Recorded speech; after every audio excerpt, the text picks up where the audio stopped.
What up guys, how you guys doing? So today I'll be talking about Killing Floor 3. So after spending almost around 15 to 20 hours in this game, I just thought now is the right time to actually judge this game. And since I spent a decent amount of time, I can say there are quite a lot of things that are missing in this game. And the game is decline, and as we already know, the game is right now free on PS and also on sale on Steam. So I thought, let's get into the game. Let's talk about it, all the things that are missing, and yeah, let's start. So let's find a match, and I'll go like one by one on things that have been missing in this game. So to begin with, let's go with the perks.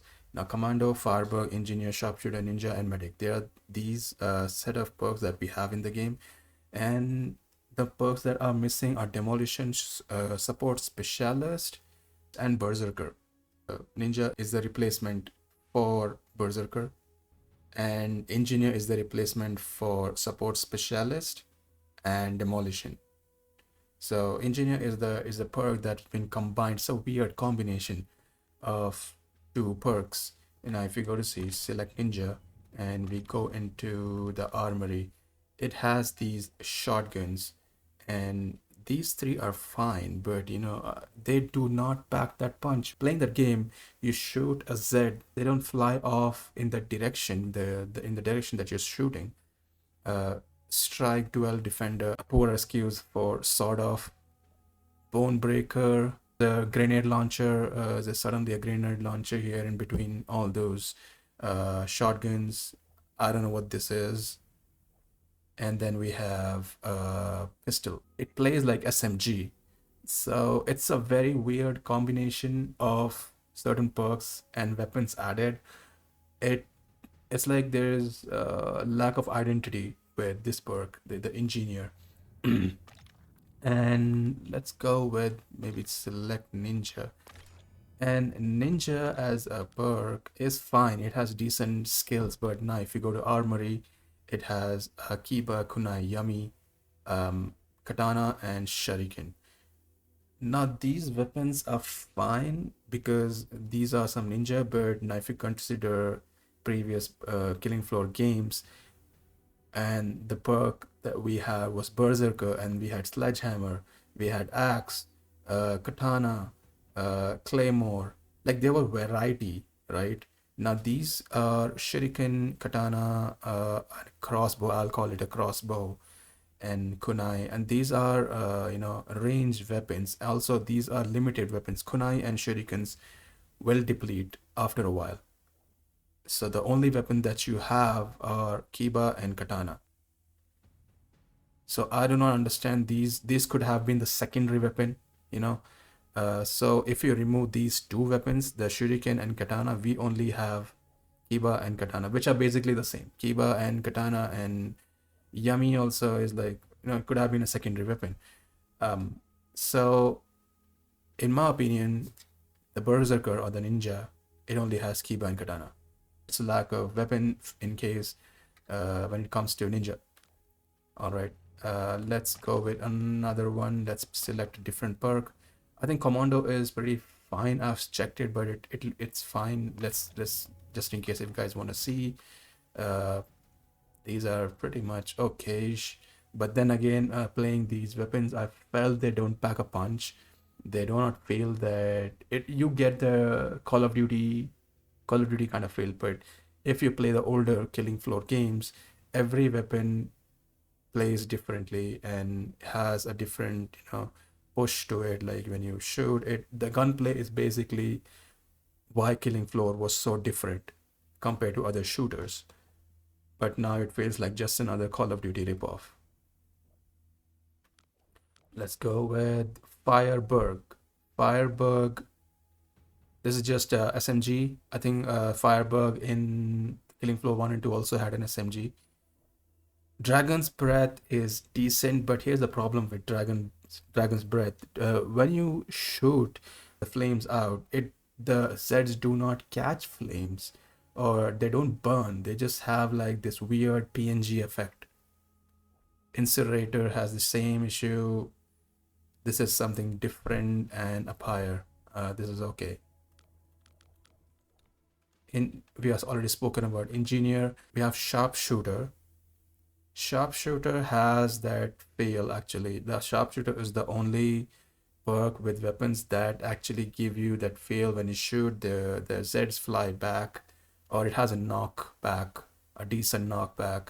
The only problem is the rifle or the sniper doesn't have a scope.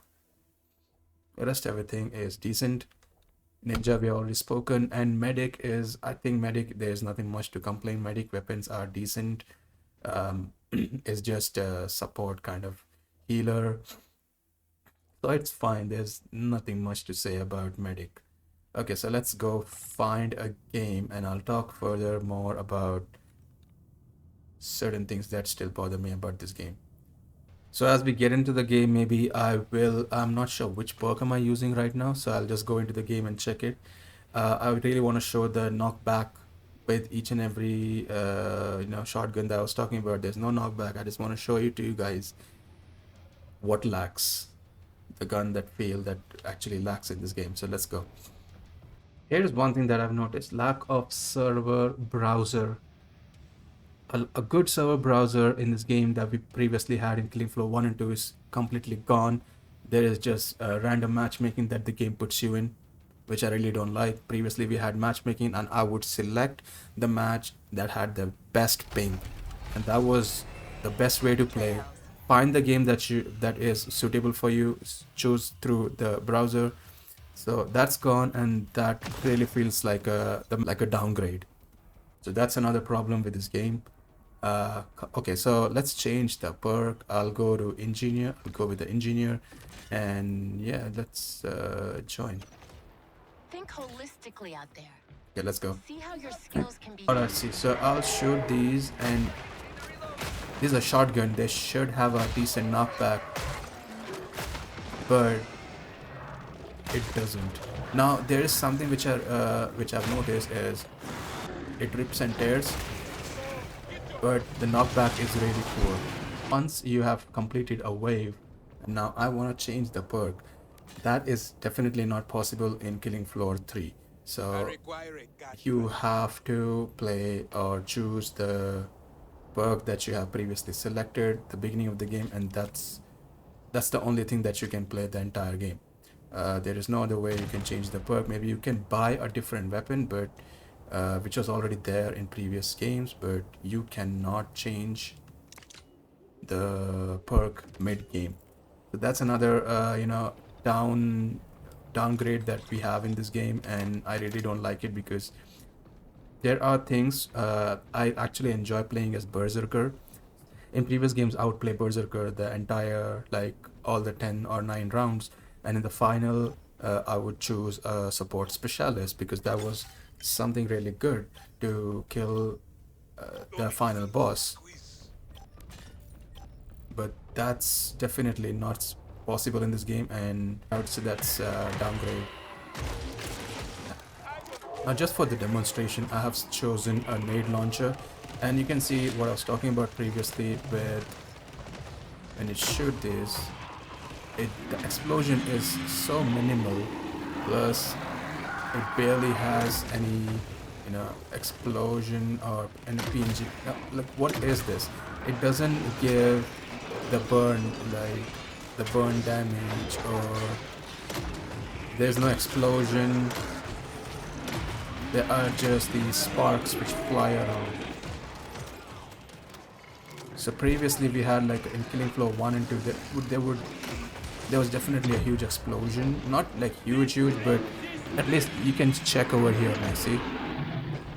This is a very small explosion compared to what we previously had. And again, it feels like not something from a grenade launcher.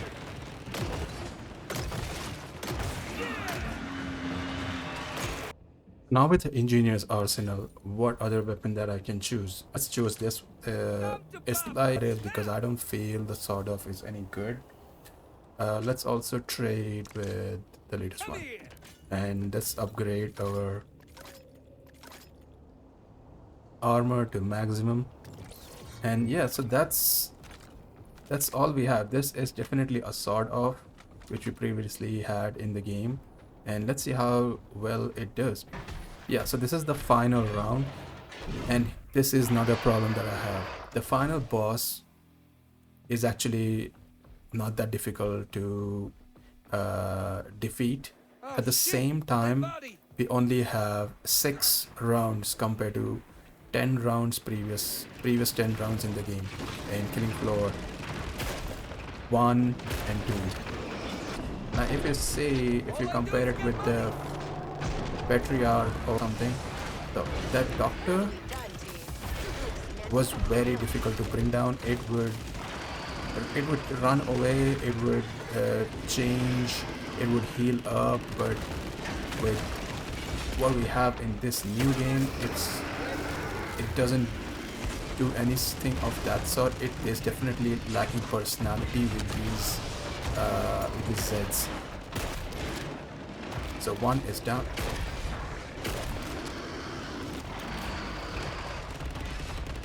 And it barely takes any time to actually destroy these. See, it's done. And this is not challenging, especially when it's like there are more players. There are like 5 players. If we have like 6 players in the slot, bringing these major bosses down, it's basically just 5 minutes, while in the previous game it would take literally 10 to 15, sometimes even 20 minutes. If everyone is down and dead, it would like everything would be dependent on the last player to bring the final boss down. The game is currently more like Call of Duty. Call of Duty Zombies is more. This game is currently suited for people who are accustomed to playing modern Call of Duty zombie games. Call of Duty Black Ops 4, and at least those games had a bigger map, and there were a lot of upgrades and all their items, and but in this game it's very base, like it's very minimal in this game. So you had quests in that game, but compared to Killing Floor 3, we do not have anything, and which is pretty easy, so it's not challenging. I don't know what's the future with this game, and how long will this game even last, because of the difficulty level and the things that are already missing in this game. I'm not sure people are going to give it any more chances, at least not the KF veterans who have been playing this game for almost 10 to 15 years. So yeah, these are my thoughts on Killing Floor 3. Let me know what you guys think, if I missed out on anything, or if I misjudged anything, or if you want to add certain points that you like about Killing Floor 3. Do post your comments below. And yeah, if you guys like the video and gave few valid points, don't forget to hit like, subscribe, and yeah, that helps me a lot bring you more Killing Floor 3 content. And that's it for this video. I'll see you guys in the next one. Peace.